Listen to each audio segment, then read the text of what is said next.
après enlèvement de l'église, tu vas vivre une période, c'est-à-dire ce que Jésus-Christ a eu, tu vas vivre une période pendant 7 ans, période où la tribulation. Alors, période où on a divisé en 2 parties. C'est pourquoi tu as la fin, il y a première partie la tribulation, et puis tu as la fin, il y a deuxième partie la tribulation. C'est-à-dire la tribulation, on dirait 7 ans après enlèvement de l'église. Tant pour enlever Batou, donc on a 7 ans qui existent, qui vivent pendant 7 ans. Alors, dans 7 ans, il y a la première partie, il y a la première tribulation, et puis deuxième partie, il y a la division dans 3 ans et demi, 3 ans et demi. Après 7 ans, on vivre une période pendant 1000 ans.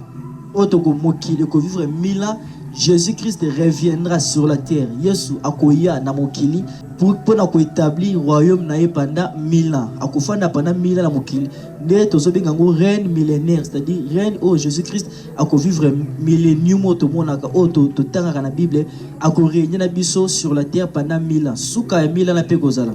Après 1000 ans wana, est-ce que tu peux vivre la fin du monde? C'est-à-dire lorsque nous prêchons le temps de la fin, nous pensons que nous vivre à la fin du monde. La fin du monde est à l'éloté.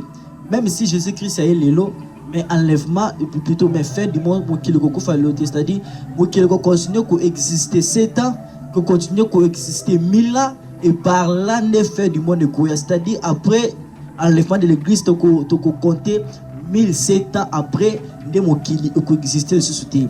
Il y a un monde tozolobela, il y a liboso tolobi c'est la fin de l'homme, il y a mi balé tobi c'est la fin des chrétiens sur la terre, il y a mi ça tolobi c'est la fin de la première tribulation, il y a 4 tolobi c'est la fin de la grande tribulation, il y a 5e tolobi c'est la fin des règnes millénaires, et puis il y a 6e tolobi c'est la fin du monde. J'espère que tous les bandeko awa bazola na biso, et puis na suka toza na besoin ba chrétien il y a ba question plutôt. Alors, lorsque tu as la fin, tu as la fin de l'homme. C'est quoi la fin de l'homme? La fin de l'homme, c'est la mort. Souka ya mutu ezalaka kufa. Nature na biso, et comme la moment et comme na souka. Na ba feignon surtout au tolobeli, la mort ezana signe nango, enlèvement ezana signe nango, tribulation ezana ba signe ya souka nango.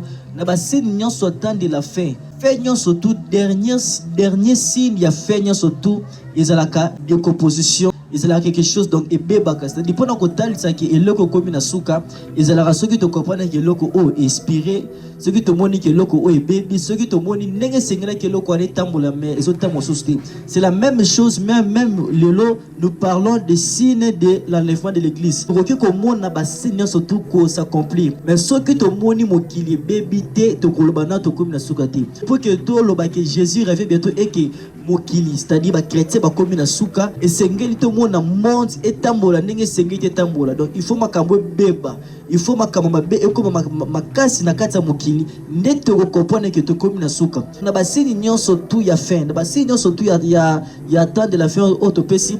Les derniers signes ya batanye ya basuka nyonso tout ezela ceux qui te montrent quelque chose et comme ko beba tozota déjà na mutu na la mort, tozota déjà lorsque tozolebela les signes de la mort. Parmi les signes de la mort, nous avons plusieurs signes de la mort. D'abord pour que mutu kufa ba signe ezalaka ko rezonaka batu bakufa ozo tambola mais yo moko zo banga liwa ozo vivre mais yo moko ozo kanisa ka liwa tout moment ozo banga liwa eza parmi ba signe ya la mort. Parmi ba signe ya liwa eza pe moto soki alali na ndoto azolota mingi batu bakufa eza parmi ba signe ya liwa.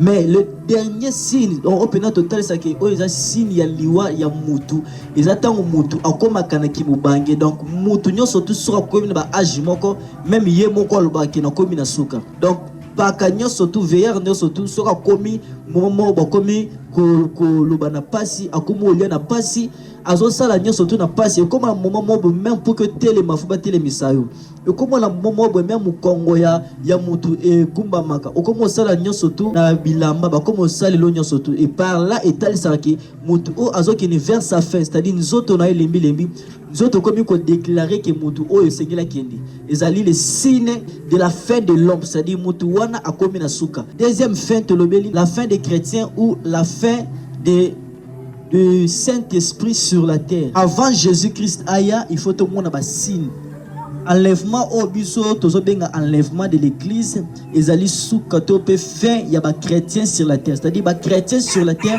et puis le Saint-Esprit na kati ba nation eko exister nango eko agir mais souka nango ezali et puis souka nango eko souka mokolo ya enlèvement de l'église. Lorsque tozo loba que non Jésus revient bientôt tozo te ya ke le toza na temps ya souka toza na temps ya fin du monde te. Dans le moment où tu prêcher la fin du monde, tu prêcher le signe, il y a temps, il y a fin du monde, mais tu prêcher le signe, il y a temps, il y a fin des chrétiens sur la terre. C'est-à-dire, les chrétiens, le Saint-Esprit exister sur la terre, comme on a souka. C'est-à-dire quoi, lorsque Jésus-Christ a couillé, il a enlevé les chrétiens sur la terre, et puis il a enlevé même le Saint-Esprit sur la terre. Donc, des choses, et qu'on a enlevé. Et que la église ensemble batons surtout batambola na kubanga nzambe ensemble batons surtout bandimela Jésus-Christ comme Seigneur et Sauveur. Tant Jésus-Christ akoya ko enlever batouana surtout. Et puis deuxième des choses que vous allez enlever, c'est le Saint-Esprit. Il faut que l'oko oeza ko empêcher Antichrist apparaître et puis l'oko oeza empêcher Antichrist apparaître et ça le Saint-Esprit. Tant que chrétien ba ko enlever pe Saint-Esprit et ko enlever et ne par là Antichrist et puis Satan ko pouvoir likolo ya monde entier. Deuxième fin ezali la fin des chrétiens sur la terre et puis la fin du Saint-Esprit sur la terre, c'est-à-dire le Saint-Esprit et qu'on arrêter coexister sur la terre. J'espère que mon toutou oaza awa azola nabiso na ona yo ozola nabiso. Ozana ba signe belé o tel ça que Jésus-Christ est sengeli azonga. Ça que Jésus-Christ est sengeli aya ko enlever biso. Ba signe wana eza belé makasi. Mais biso awa tozola bela les derniers signes de l'enlèvement de l'église. Les derniers signes de la fin des chrétiens sur la terre. Les derniers signes de la fin du Saint-Esprit sur la terre, c'est quoi? C'est l'apostasie. Yango na ensenga ba tangela bisongo, toza na livre, toza na Thessaloniciens. Tout temps rapidement. 2 Thessaloniciens, chapitre 1, verset 3. Toza lobela awa, dernier signe. Donc ba signe il y a ils ont préparé Jésus-Christ pour que aya ko enlever bananaye, ba signe ezebeli. Mais ils ont le dernier signe que prouver biso que to komi na moment ya souka que Jésus-Christ a lingi aya ko enlever banana et que ba chrétien ba komi na souka. Batangela biso ngo de Thessaloniciens chapitre 2 1 à 3. De Thessaloniciens chapitre 2 1 à 3. Oui. De Thessaloniciens chapitre 2 1 à 3. Oui. Je le nom de Jésus. Amen. Pour ce qui concerne l'enlèvement de notre Seigneur et notre réunion avec lui. C'est-à-dire, il faut comprendre que l'enlèvement de l'église, c'est une réunion. Quand Jésus viendra nous enlever, Jésus-Christ Jésus ne reviendra pas ici. Mais tant que Jésus-Christ a enlevé biso, quelque part dans les airs, et puis tu as la réunion, événement, enlèvement de l'église. Mais après, Paul a dit, pour enlèvement, tu peux réunion na Jésus-Christ. Nous vous prions, frères, de ne pas vous laisser facilement ébranler dans votre bon sens et de ne pas vous laisser troubler, soit par quelques-uns, par quelques inspirations, soit par quelques paroles, ou par quelques lettres qu'on dirait comme si le jour du Seigneur était déjà là. Que personne ne vous séduise.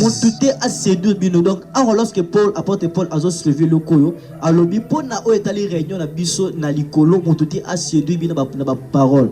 Ce qui apôtre Paul a banaki ko soulever le koyo, dans un besoin après a motuté a posé question. Ce qui apôtre Paul a banaki ko soulever sujet oyo, c'est parce que ba chrétien ba banaki ko vivre christianisme na bango.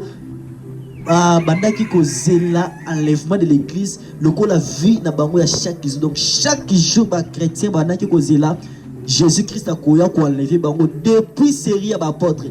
Donc ezala qui vient na bango. Donc il faut ba chrétien comprendre que dans le christianisme nous avons une réunion, nous avons un rendez-vous. à tout moment qu'un jour tu as réunion. Le thème de l'enlèvement de l'église est un thème que c'est l'église, mais au contraire, c'est un thème que c'est espoir.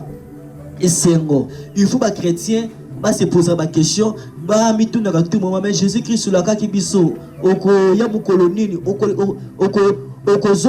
c'est-à-dire les chrétiens, comme à niveau, les chrétiens, il y a l'église et le niveau à chaque fois qu'on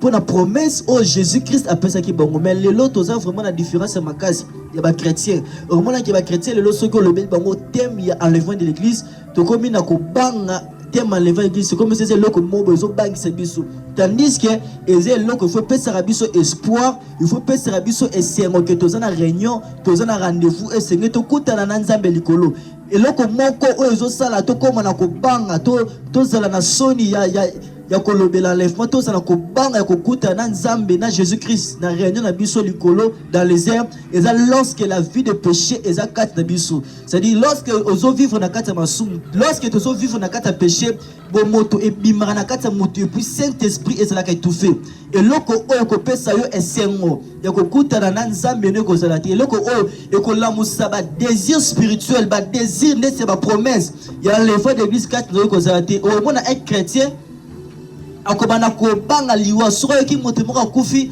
akomi ko banga netika ngai pe loso na kufi ko zaneni tandis que la mort pour nous c'est le côté c'est-à-dire un chrétien aza moto akoki ko banga liwa te akoki ko banga lèvement te soki réellement aza rempli na Saint-Esprit et le ko zo sala que non to comme na niveau ko banga ba terme il y a l'enlèvement de l'église to pe il y a la mort et ça parce que nous to za rempli te na molimo sang c'est parce que le péché est tout plus quatre nabiso c'est-à-dire ils ont étouffé bah œuvre stopper Saint-Esprit et gang à quatre nabiso continuez que personne ne vous séduise de toute manière à séduire bino par rapport à otali ko ya Yesu car il faut que l'apostasie soit arrivée auparavant. Il faut apostasie et il y a auparavant c'est-à-dire quoi apôtre Paul le bani peu importe les signes d'état de la fin, attends que mon a guerre, attends que mon a famine, attends que mon a phénomène autour de mon mikolo. Mais le dernier signe de l'enlèvement de l'église, le dernier signe de la fin des chrétiens sur la terre, c'est l'apostasie. Il faut que l'apostasie arrive premièrement. Oui. Et qu'on ait vu paraître l'homme du péché. Et qu'on ait vu paraître l'homme du péché. C'est-à-dire quoi? L'apostasie. D'abord, parmi les signes de la fin, tout ça, signe belé, et puis tout ça, il y a construction, il y a temple, il y a Israël. Mais malgré tout ça, il faut d'abord apostasie et il y a.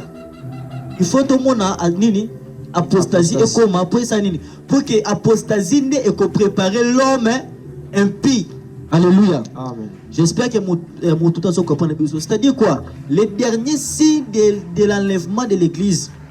Les derniers signes de la fin des chrétiens sur la terre, c'est l'apostasie. L'apostasie, ce n'est pas seulement les signes de l'enlèvement, de l'avènement de Jésus-Christ, mais l'apostasie, c'est aussi les signes de l'apparition de l'Antichrist. C'est-à-dire que ça, enlèvement au salama, Antichrist apparaître. Enlèvement au salama, l'homme impie apparaître. Donc, une fois enlèvement comme ça parce que lorsque Jésus-Christ a enlevé biso a combattu ça na ba chrétien o batamu la carrément na kati nzambi na molimo santo c'est-à-dire lorsque le Saint-Esprit est combattu to komona directement l'absence de la manifestation de la puissance de Dieu sur la terre. Alléluia. C'est-à-dire Zamba kozala na partout mais à cause se manifester le sous-soutien na kati mokili à cause se charger atala dans l'église à s'occuper na bateau bazaki à lever à s'occuper na moisi na l'épouse de Jésus-Christ. C'est-à-dire le dernier signe de l'enlèvement de la fin des chrétiens sur la terre, c'est l'apostasie. Donc c'est que tant que tout le monde a signe surtout que ça mais que c'est passé, il faut que tout le monde a apostasie mon ko eya. Donc apostasie ko ya apostasie wana et ça pour que est préparé antichrist parce que Satan ne peut jamais se manifester directement comme ça sans pourtant à préparer apparition sur la terre. Alléluia. Amen. Même Nzambe pour qu'il a se manifester physiquement comme étant Emmanuel Jésus-Christ, il fallait d'abord à se manifester dans le prophète, à se manifester dans le prophète. Même moment comme qui est Jésus aya sur la terre, et c'est là qui d'abord préparé qu'il y a na Jean-Baptiste. Alléluia. C'est que Satan a commis presque tous les signes du temps de la fin, tous les signes d'enlèvement de l'église et s'accomplir. C'est pourquoi pour Satan a parmi bateau anjo nzamba sala a tellement de sagesse makasi, intelligence makasi, a étudier temps. Lorsque a étudier temps, a comprendre que Jésus aligné ko enlever bana na ye na bana déjà ko préparer batu nanga on a ko régner na bango tangu absence ya manifestation ya puissance ya Jésus-Christ et ko limo na kati ya mokili. Alléluia. Ndi akoboka esprit apostasie. Bible dit il faut que l'apostasie arrive premièrement et qu'on ait vu l'homme impie. C'est-à-dire apostasie tango zo salama tango apostasie et ko tonda na kati ya mokili. Nde pendant que apostasie ko salama de pendant wana Jésus-Christ ko salini akoya ko enlever bana na ye. Et il faut que Yesu enlever bana na directement apostasie. Mon condi apostasie, c'est-à-dire l'homme impie, l'homme de péché, mon antichrist directement apparaître sur la terre. Apparaître dans kata mokili pour que le baki ngai ndi na zu contrôle à mokili boyo kangai o ngai na koloba na bino. Donc l'apostasie c'est les derniers signes de l'enlèvement de l'église, et puis l'apostasie c'est les signes de donc les signes où ils ont préparé avènement ya antichrist. Antichrist c'est akoya pendant l'enlèvement, peut-être après l'enlèvement, mais Antichrist c'est se manifester justement après l'enlèvement. Avant que Antichrist aille, il faut enlèvement et salam. La Bible dit il faut d'abord apostasier l'homme impie. Avant que Antichrist aille, il faut enlèvement et salam. J'espère que mon temps comprend. Le fils de la perdition. Le fils de la perdition. L'adversaire qui s'élève au-dessus. À côté les mains. Au-dessus de tout qu'on appelle Dieu. Ou de ceux qu'on adore jusqu'à s'asseoir dans le temple de Dieu. Se proclamant le parmi les signes de l'avènement de l'Antichrist, nous avons aussi le temple de l'Israël. Parce que l'Antichrist, donc lorsqu'on lève le salama mutumoko, lorsque tu es l'Antichrist, c'est-à-dire quoi? Il y a l'autorité moko. Les gens mutumoko ont autorité dans le monde na biso. Na mokili mutumoko ont puissant na minduki, puissant na armée, puissant spirituellement, puissant. Tant on lève le salama à côté les makoloba. Le col a des ordres, des scandales commis dans mokili. Na moko tellement na puissant, na riche, na lingi mokili et sangana et comme le komoko. To comme ça moto, to pesa moto moko pouvoir, moto moko puissance à diriger mokili. Et ba tout ko s'attendre, ba ko pesa pouvoir, yende a ko régner puis a ko dominer, ça dit quoi? Satan a ko s'incarner katina spirituellement. Alléluia. Mutuana yende to ko bengaye Antichrist, c'est-à-dire azam mutuluko la biso na maina makila. C'est-à-dire ceux qui doivent vivre bassin en temps de la fête, c'est que quelque part l'Antichrist se prépare déjà. C'est que déjà peut-être botama déjà azapé déjà na pouvoir na autorité, mais toyebina noté que o yazo sala makambo to pe o yaza mutu. Peut-être na moment aza président, peut-être na moment o aza autorité moko toyoka komo na ye, mais c'est après l'enlèvement de to comprendre tant bato ba kotika la pour enlèvement lorsque ba komona mutu moko azu pouvoir, azu autorité likolo ya biloko nyonso tout alobi ke naza puissant, naza na pouvoir bo pesa autorité na kotia calme na mokili yende a cause de l'Antichrist. Alléluia. J'espère que mon tout comprendre. Avant d'abord de développer l'Antichrist, c'est quoi l'apostasie? Parce que il y a la mort, signe à l'iwa, et ça, lorsque mon baby, lorsque nous sommes bébés, plutôt, signe il y a avènement de l'église, les alliés. Le dernier signe des alliés, l'apostasie. C'est quoi l'apostasie? L'apostasie signifie tout simplement l'abandon de la foi. L'apostasie, c'est l'abandon de la foi, l'abandon de la saine doctrine. C'est pourquoi nous parlons de l'émission la saine doctrine. Ce qui déjà ma question, Zali, tout préparer déjà ma question. Donc, l'abandon de la saine doctrine. Tu dois comprendre. C'est-à-dire, il faut Satan à travailler dans abandonner les principes bibliques. Il faut Satan à travailler dans abandonner la saine doctrine, abandonner le message, abandonner l'enseignement, apôtre, Jésus-Christ inspiré qui apôtre. va enseigner bango. C'est ça l'apostasie. Alléluia.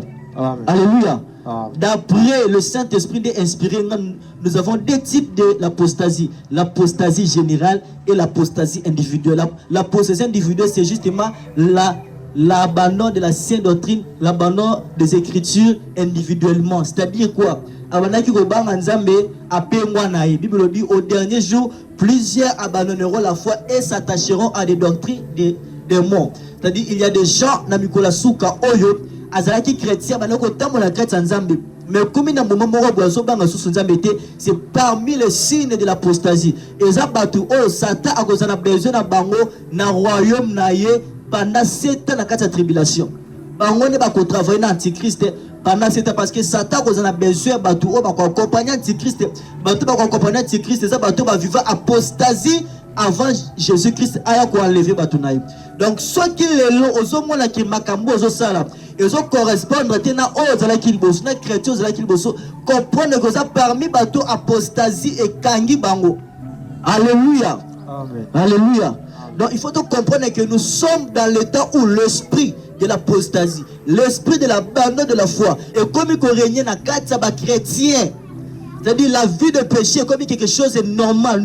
Donc comme il vivre na vie à l'issoumu na terme mon que ne jugez point, ne jugez point, ne jugez pas comme un message et comme il faut faire, accepter de vivre dans le péché. C'est-à-dire tout le monde c'est pourquoi ceux qui ne jugez point. La place, il y a qu'on relever, il y a qu'on télémiser, il y a qu'on enseigner, il y a qu'on dire la vérité que et l'occasion ça les a bien été et comment qui na la Bible vie les a bien été donc comme la difficulté il y a quoi annoncer vérité parce que message où les a plus na ba chrétien les a ne jugez point au salama lam au salama be ne jugez point zana mukolo otogoya pour que toi enseigner sur ne jugez point pour comprendre que message wana ezolo ba mapenza bien été par rapport à ce qui est écrit dans la Bible. Alléluia. Alléluia. Alors yo ozo na biso ceux qui jusque là ont abandonné qui foi na yo zongela chemin ozaki na ngona kala. Il y a des gens qui sont destinés à vivre enlèvement de l'église. Et ça bato baza destiné à cause enlever. Ça bato baza destiné à komona nzambe. Ceux qui osa destiné à cause enlever. Ceux qui osa destiné à komona royaume nzambe. Message ozo yo kango ekota peut comprendre que osa parmi bato nzamba destiné ba na kata vérité. Bible lobi na biso nzambe lobi ke ba brebis na nga soki bayoki mongongo na ngai ba comprendre que o ezanga papa na bango. Donc ce que comprendre que message eza pour na yo za destiné na royaume nzambe. Oza destiné ko vivre enlèvement comprendre que nzambe za na posa ozongi na kata vérité, zonga na kata prière, zonga na kata intimité, senga nzamba peso makasi ya ko zonga ko tambola na crainte na ye pour que o vivre enlèvement de l'église et au commater na tribulation. Alléluia. Deuxième type de l'apostasie, c'est l'apostasie générale, l'abandon de la sainte doctrine. L'apostasie, c'est le contraire de l'apostolat. C'est-à-dire l'apostasie, c'est le contraire de l'apostolat. Oui, Azan a raison. Parce que, pourquoi? Parce que d'après les Écritures, Jésus-Christ a ton église, mais a tiré qui na Pierre, na apôtre, ba ton église, a déposé qui quatre bango les enseignements, eux que seule église et ça la bâti. En plus, ba enseignement wana et ça ba enseignement moko scellé, et ça ba enseignement moko et souka bon. C'est-à-dire ceux qui sont mutu moko akoya ko le biso Jésus-Christ, ceux qui sont mutu moko akoya ko enseigner biso Jésus-Christ. Mais ce qui a soulevé quelque chose et contredire enseignement, il y a un apôtre Paul qu'il soit anathème. Anathème Moussou Azala maudit.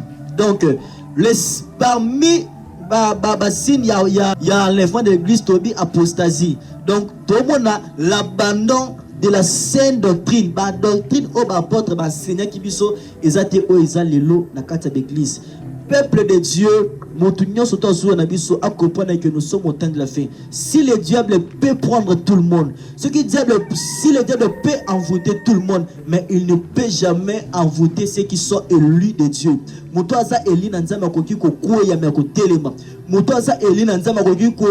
kozala voûté mais kozonga na raison. Moto aza destiné na nzambe akoki ko bunga nzela mais akotele makoki jamais ko bunga nzela ndenge moko libela. Donc si tu es appelé de Dieu comparé aux autres sana ba écriture, vous comprenez que et belle église tozo vivre na kati ya apostasie aux autres préparer quoi na kati église.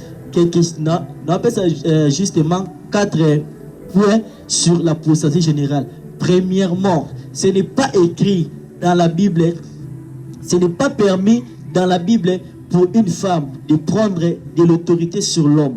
Ce n'est pas permis dans la Bible, dans les Écritures. Ce n'est pas permis dans la Bible, même dans le secteur de Jésus-Christ. Jésus-Christ avait 70 disciples, mais a choisi 12 bases comme apôtres, c'est-à-dire au ministère. Les autres, qui simple servante pour accompagner les 12 apôtres. Et puis lorsque Judas a couffé, il m'a dit que prenez 2 personnes pour que remplacer Judas. Pendant qui toujours banamibal. Et puis tant qu'on que Jésus-Christ a utilisé même un frère naï au bazaki baleki naï libumokona Marie Bible Jésus-Christ avait des sœurs et des frères. Mais Jésus-Christ oyayaki ko kabolata, c'est-à-dire na tankala Bible na biso na tankala il y avait des choses oyezalaki interdit, mais Jésus-Christ ayaki ko accepter ango et comme bongo. Jésus-Christ ayaki ko lobaki non. Et le bama boy ngai na yeko koloba boy ayeko zongi sa ndenge sengela ki ezala. Jésus-Christ c'est ozala qui ça, si réellement la femme pouvait parler devant les hommes, muto sengela ki arranger ango ezaki Jésus-Christ parce que yem to ayaki ko kabolata pe ko zongi sa surtout en ordre. Mais atiki ba sœur aponi ba frère na pour ki ba comme ba apôtre ba disciple. Et puis l'apôtre Paul vient nous enseigner qu'il n'est pas permis à la femme d'enseigner ni de prendre de l'autorité sur l'homme. La femme peut prophétiser, peut manifester des fruits de l'esprit, peut manifester des dons spirituels, guérison, miracle, tous les dons spirituels manifestation il y a Saint-Esprit. Mais concernant l'autorité et le ministère devant les hommes, c'est pratiquement interdit dans la Bible. Mais aujourd'hui, il y a des églises au bazar qui ont approuvé ceux qui pour la loba qui me ngape na lobby. C'est-à-dire, c'est ça ce qu'on appelle l'apostasie, l'abandon de la saine doctrine. Alléluia. Amen. Parmi l'apostasie, nous voyons que Kala, église, pendant que la plus, habillement église, habillement sœur, habillement frère. Au moins, que le difficile, au moins, tellement, que habillement, faut tout l'attaquer bien. C'est écrit dans la Bible que moi, si il s'engage à l'ata d'une manière décente, mais l'évangile comme il y a que non, tout ça c'est de l'apostasie. Tu dois abandonner la sainte doctrine. L'apostasie, c'est aussi, la Bible déclare que toute femme qui prie ou qui prophétise la tête non couverte déshonore son chef. Mais dans les églises, au moins, on a une sœur, une femme, une servante Nzambe à laquelle il soit cher sans foulard, à parler le Banzambe. C'est interdit dans la Bible. Tout ça, c'est l'apostasie. Apostasie, et ça, lorsque tu as une différence, tu as un chrétien, lorsque biso te recevoir Jésus comme Seigneur Sauveur, il faut que yemba ba chanson ko pesa nzambe le kumu. Batiaka biso ba enseignaka biso que les chansons on pesa nzambe le kumu te et ba chanson te dili pour ba chrétien pour que ba yemba mais lelo ceux qui mosala nzambe moko ameki ko telema ko teya ba chrétien ba chanson profane boyemba ngote na ba chrétien na ba sala nzambe ba ko s'attaquer ne ba ba yona le ngo juger nani. Tout ça c'est l'apostasie. Alléluia. Apostasie, c'est lorsque qui permis, qui interdit nakala. Le comme permis, c'est ça l'apostasie. Yo ozula nangai, soko za musala nzambe, oza mwana nzambe, oza kumikuta na kati apostasie, sambela nzambe a révélé yo ce qui est vrai. Nous sommes dans les temps où vérité et sengeli était ya manabatu tozonga na makumi tozonga na sainte doctrine. L'apostasie est lorsque ba chrétien ba apôtre nakala ba banaki côté ya batu bazo sambela batu akutana na malade asambeli pona ye malade abiki mais lelo so pour que ba sambela la ndeko moko baza ko obligé à ça l'offrande. Donc c'est-à-dire pour que nzamba c'est la motuana bazo obligé que ça ça là offrande et puis sambela pona yo, c'est de l'apostasie. Apostasie et ça lorsque to komi ko pesa même basala nzambe place ya nzambe mosala nzambe avant matalikolo batiela ka nzembo na ye moko oyo ko tobola ye, c'est parmi ba apostasie. Oyo azamwa na nzambe ako comprendre l'apostasie et ça lorsque le message du temps de la fin, c'est-à-dire le message de l'enlèvement de Jésus, le message de la repentance, le message de la sanctification est comme rare et comme recherché dans la carte de l'église. Par là, nous pouvons dire que tous ont apostasie et puis Antichrist a se préparé déjà pour qu'il aille.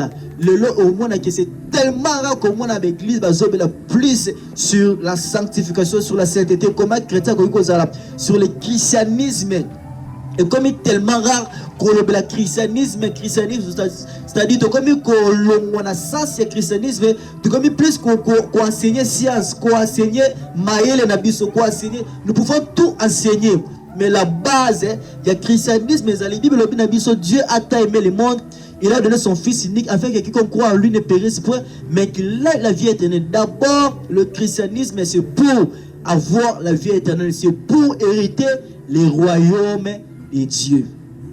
Quand Jésus-Christ a enlevé tout mati likolo, bato bakotikala bakovivre 7 ans ya tribulation na antichrist et cause la 7 ans. Alors na 7 ans wana et cause divisé en 2 parties.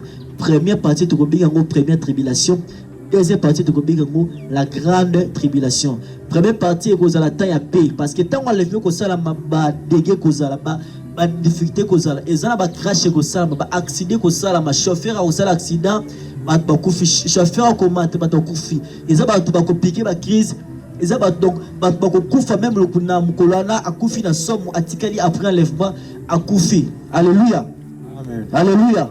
Atikali après enlèvement akufi parce que bato sosu ba le barakeno na ceux qui soyez liwe ko sauter même si vous avez un kata mai ko sanza non wana ekoza juste moi période moko moké pendant 5 mois na kata la grande tribulation.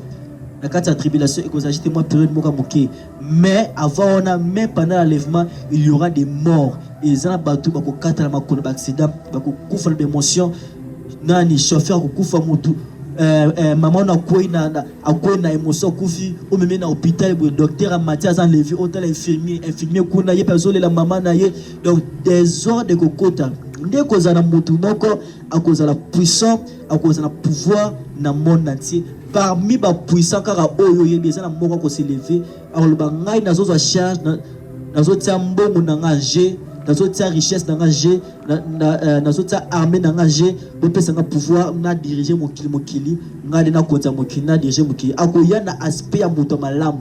Et Bible lobi na biso na Daniel akosala alliance na Israël akokena Israël akosala alliance pe Israël ekopese accès même ti na temple akosala alliance et puis yangwane kozala alliance wana ekoza pendant 3 ans et demi ya tribulation pendant 3 ans et demi mokili ko donc akosala ndeti ata musa mokili na lolenge moko bien batu ba moneki aza malamu et puis comme na moment moko tellement akolinga a sauver mokili parce que moto c'est qui a sauvé mokili Jésus-Christ a résister ce soutien ne a obligé batu ba adorer parce que yenda zo sauver mokili et kozala bongo. Alléluia, alléluia.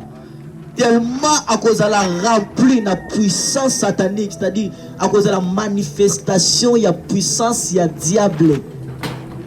Parce que dans la Trinité, nous avons aussi la Trinité satanique. Dans la Trinité satanique, nous avons Yemoko Satan, le Père. Nous avons aussi qui l'Antichrist, où s'apparaît à cause de la Satan, mais dans le Emmanuel, l'Antichrist va apparaître.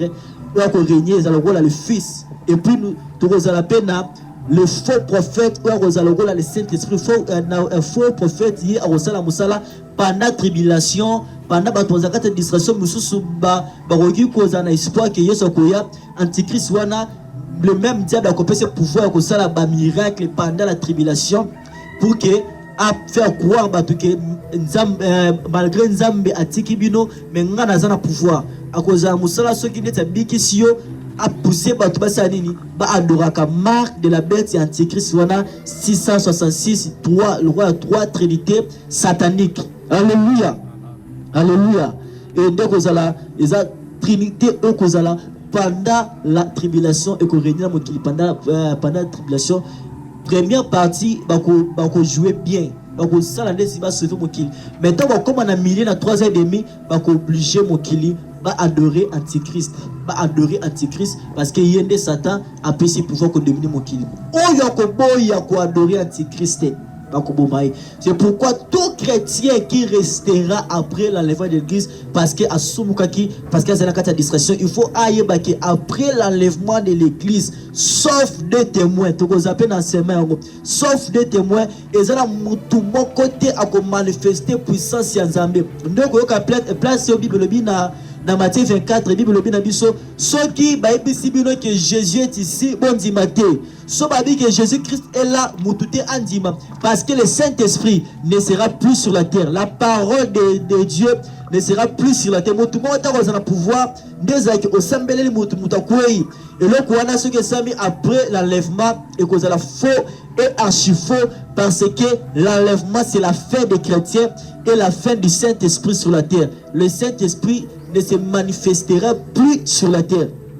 Donc, message de Soto Koyoka, puissance de qu'on se manifester et qu'on a totalement satanique. Sauf il y a des témoins qu'on a pour Israël pour qu'il va sauver Israël parce que Israël va dire que Jésus-Christ était bango basé la Messie na bango mais tant on le fait que ça Zambé a suscité 2 personnes, esprit à Élie et esprit à Moïse et qu'on compte dans 4 personnes mon comme ba côté ba la remplir la puissance en Zambé pe ba côté à Israël ba ko songi sa bango que bataille sa bango Jésus-Christ obino bon négligent qui yenda zaki Messie à solo bango ba ko ramener Israël na kata vérité pe Israël ko ndima que vraiment oui Jésus-Christ en Isaïe solo ba ko ça miracle kaka na Israël ba ko za na ba pouvoir ya ko le ba moto qui tape moto qui tire on est dans Apocalypse 11 mais en dehors na bango eza na mutu moko ti a ko za na pouvoir c'est que ceux qui ont dit que la prélèvement message dans son puissance dans surtout et ko za la pour que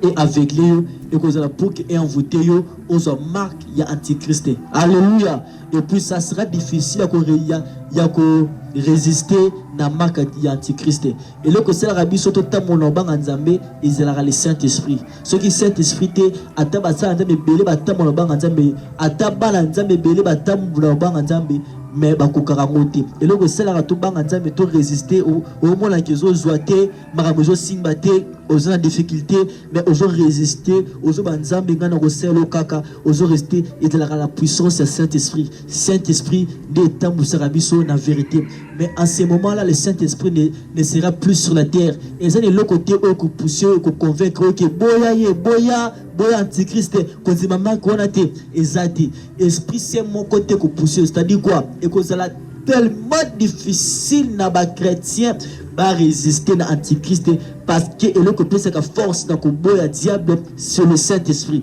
Ce qui est un moment où c'est que na muta banga nzambe. Ce qui est un moment où c'est que le mutu atta sanzambe que nazana munayo, nazana bolingo nayo, et un moment où Jésus-Christ n'a pas été. Et un moment où on a enlevé salamité. Et un moment où le Saint-Esprit est sur la terre. Profitez pendant que le Saint-Esprit est sur la terre, on recevoir Jésus-Christ. Otambola na kobanga nzambe s'il faut que ozanga accepter ba chola ba seka yo mais o garder dignité na yo mais o garder Christ kati na yo atoko zanga mais accepter profiter pendant que ozana molimo sa Bible bien sur le Saint-Esprit parmi parole la joie kaza pe consolateur moment passe le Saint-Esprit ko consoler ozayo moko mais on ressenti c'est comme si ozala mutu moko pembe na yo azo pousser banga ye azo pousser ozolo banga yo pe oza mwana na ngai ko banga te nazana yo continuer résister malgré tout Saint-Esprit et ko pousser yo Saint-Esprit et ko consoler yo et ça pendant le Saint-Esprit ko sur la terre voilà les stabilité mais après l'enlèvement Bible dit que nzale ko zala donc il faut comme ma bé pour que ça les locaux il faut la marque wana nana ko consoler nana ko perso force ya ko résister contre Antichrist à cause de la terre s'il y a intention c'est un moment où Seigneur lui profiter nango ou profiter ça moment profiter pendant que le Saint-Esprit est sur la terre pour ce qui est là question quelle question allez te poser ma question rapidement amen alléluia oui amen. Amen. Amen. Oui, question dans les abouilles. Au tir le qui la mort est la fin de l'homme sur la terre. Vous pensez bien que c'est la fin de l'homme sur la terre. Moi, la question qui me t'accoupe, c'est ici comme ça qu'il y a parce que oui, fin de l'homme sur la terre. Donc, ce qui t'accoupe, c'est ici comme ça qu'il y a. Ou soit à Rosaka enterré, si mon qu'il recouvre après, à ses couteaux d'aigle. Ok, merci pour la question. Tolobi na fin liboso tobi la fin de l'homme. Donc l'homme là, c'est l'homme physique, c'est-à-dire zanzoto tout ça enveloppe pamba. Parce que dans l'homme nous avons le corps, nous avons l'âme et nous avons l'esprit. Alléluia. Alléluia. Amen. Alors corps ezala justement enveloppe pamba eza mabele o donzoto ezonga kanango mabele eza enveloppe pamba. Corps est quelque chose qui permet à mutu à la visible dans le monde physique. Dans deux abons et le cause ça la yo au monde dans le monde physique et ça nzoto ozana yo mais et le cause ça la rasco dans le monde physique au monde et ça nzoto c'est le rôle nzambe mutu nyonso to esprit nyonso to pour que emona dans le monde physique et c'est na ila tanzoto moko pour que emona dans le monde physique et le cause ça au monde dans le monde physique et ça la nzoto parce qu'il y a des moments où nzoto limbaka ceux qui au vivre trop. Et comme le moment où Nzoto et Baya Kanango, au remarqué que comme Bima Baride, au remarqué, au lembi, aux hommes, on a subi un thé, monsieur comme même aveugle, monsieur Sobanoyo, qu'on a pas si, monsieur Sobanobung, Samakan, c'est-à-dire Nzoto et baby, Nzoto Bungi, deux mois dans sa ligne, et c'est au Koufa, parce que l'Iweza justement, Pema. Donc, nous avons le corps, l'âme et l'esprit. L'esprit, c'est ça, ce qu'on appelle le souffle de vie. Bible dit, en réalité, dans l'homme, c'est l'esprit, le souffle de vie. Oui, c'est la motu, à son intelligence. Oui, c'est la motu, à la capable de juger ma kamou. Ils ont dans Job, je crois, chapitre 32. Sur le temps de Job, chapitre 32, verset 8 à 9, au moins, on va enseigner que l'esprit de l'homme, c'est ça, ce qu'on appelle le souffle de vie. L'esprit de l'homme, est dans la kata motu. Il y a le souffle de vie, où le motu, là, qui a dans la qui tombe, on va souffler, n'est à commis qu'on vivre. Donc, l'esprit de l'homme. Troisième chose, c'est la âme. Âme, c'est quoi zali yo, c'est-à-dire âme des mutu, conscience à mutu, et c'est la âme. Il faut savoir que Bible dit que Dieu nous a aimés, Dieu nous a choisis avant la fondation du monde. C'est-à-dire avant même d'amba salamo kilito zalaka déjà. Et là que zalaka ne zalaka âme, mais zalaka na éternité et conscience. Parce que nous avons deux éternités, nous avons l'éternité de la conscience et l'éternité de la conscience. Et ça mi balé.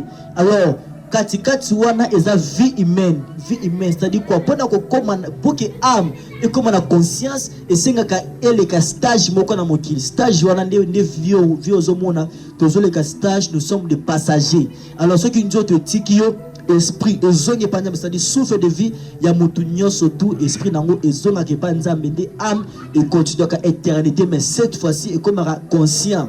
Et comme on a conscience que naza mutu comme na ngai David na utaki na monde na sala ki bouance comme na conscience qu'est-ce qu'on vivre éternité, il y a conscience soit na enfer soit na paradis, mais ceux qui okufaki avant l'enlèvement de l'église rekene âme na yo ne ba bisika conscience ezalaka âme na yo et rekene séjour de mort. Séjour de mort est divisé en deux parties. Tous un lieu de tourment et puis tous un lieu de repos, c'est-à-dire eza avant enlèvement, plutôt avant enfer, depuis avant royaume nzambe. Alléluia.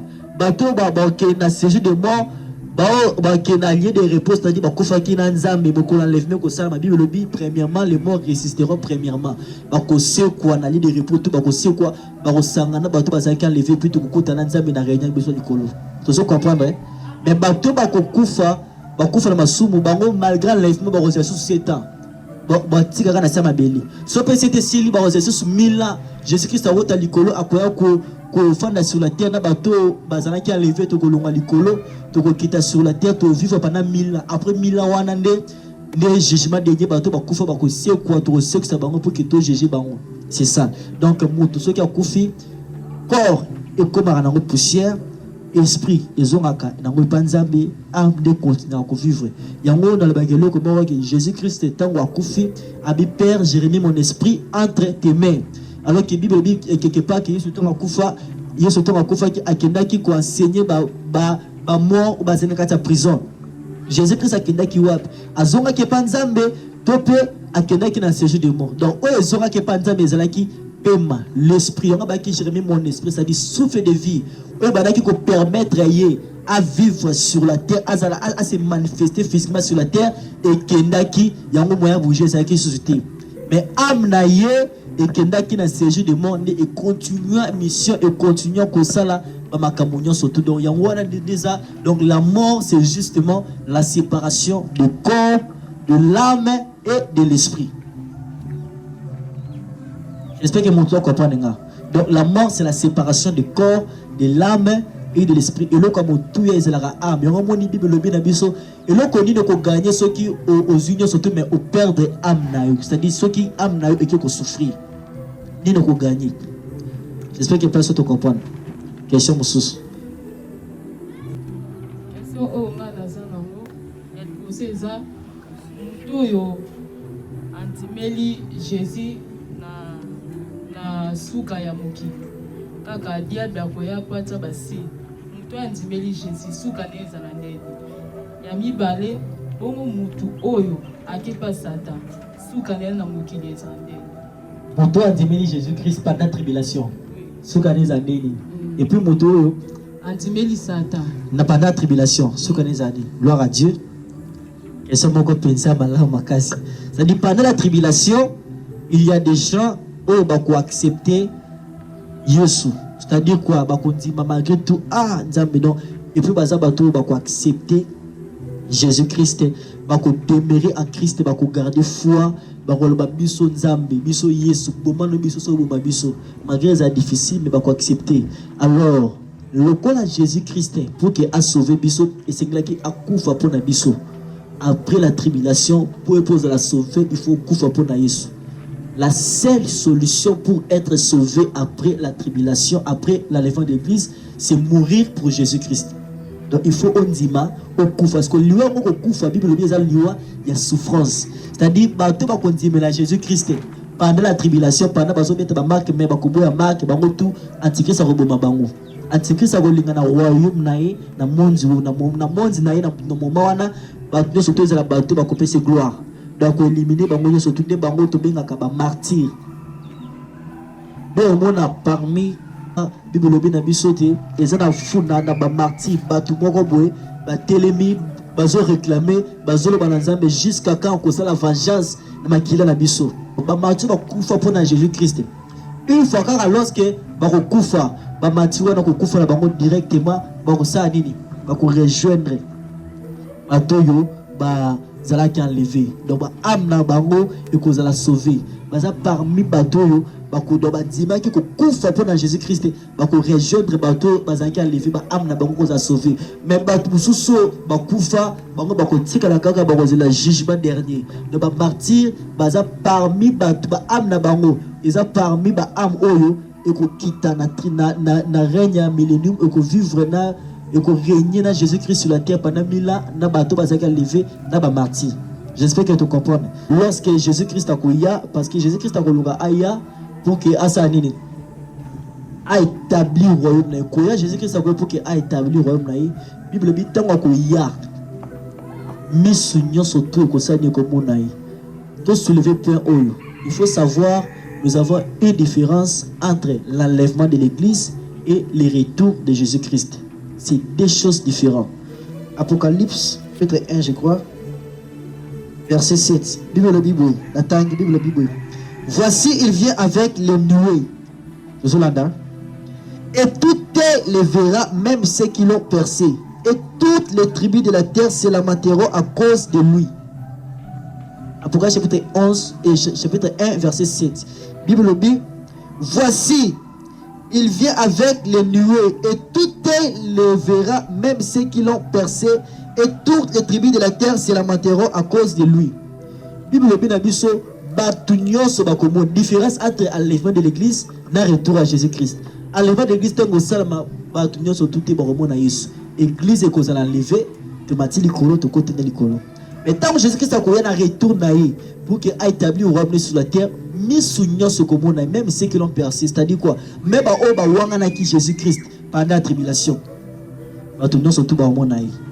mais combat et salamana mais antichrist na batunaye et en Apocalypse antichrist na bato na ye bazala bango makasi te po tokobima na munoko baflèche kobima na armée ya Jésus-Christ ekoya ekoatake bango nyonso tu bato batravaillaki ekozwa nano antichrist ekangi ye ebwaki na moto ezwi bato tu batravaillaki bafaux prophète ebwaki bango na moto bato batravaillaki na antichrist ekobomaki ke personne ebomi bango d'après ce qui est écrit dans la Bible. Donc je crois que pendant que tolekisa nini oyo topesa baverset biblique oyo ezolobela makambo nyonso to tozolobela eza na apocalypse omona pena nde bible lobi na biso antichrist nzambe Jésus-Christ arobana kozwa antichrist. Je crois que il faut totanga verset yango eza na apocalypse eza na apocalypse chapitre 20. Puis j'ai vu descendre du ciel un ange qui avait la clé de la Bible et une grande chaîne dans sa main. Apocalypse chapitre 20 verset 1. Il saisit le dragon, le serpent ancien qui est le diable et Satan, et il le lia pour 1000 ans. Il le jeta dans la Bible, ferma et scella. À bois qui en reçoit Satan. Hein? Tous comprendre, hein? Tous comprendre. En reçoit Satan, à bois qui est na Bible, na prison, beaucoup enchaîné pendant 1000 ans. On a sauté rapidement, on a verset 20. Apocalypse chapitre 20, on a verset 4. Bible dit, et j'ai vu des trônes à ceux qui y assirent, firent donner le pouvoir de juger. Et j'ai vu les âmes de ceux qui avaient été décapités à cause du témoignage de Jésus-Christ et à cause de la parole de Dieu. Donc, tout le monde qui va koufa pour na Yesu. Hein? Tout ça comprend les âmes na bango et de ceux qui n'avaient pas adoré la bête ni son image et qui n'avaient pas reçu la marque sur leur front et sur leurs mains. Ils revinrent à la vie et ils régnèrent avec Christ pendant 1000 ans. Au moins,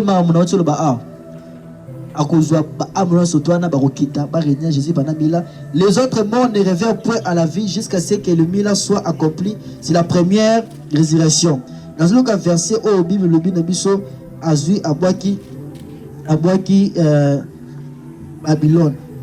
Donc, Abwaki, faux prophète, surtout, je crois que Togo Lukamona pour que tous attendent.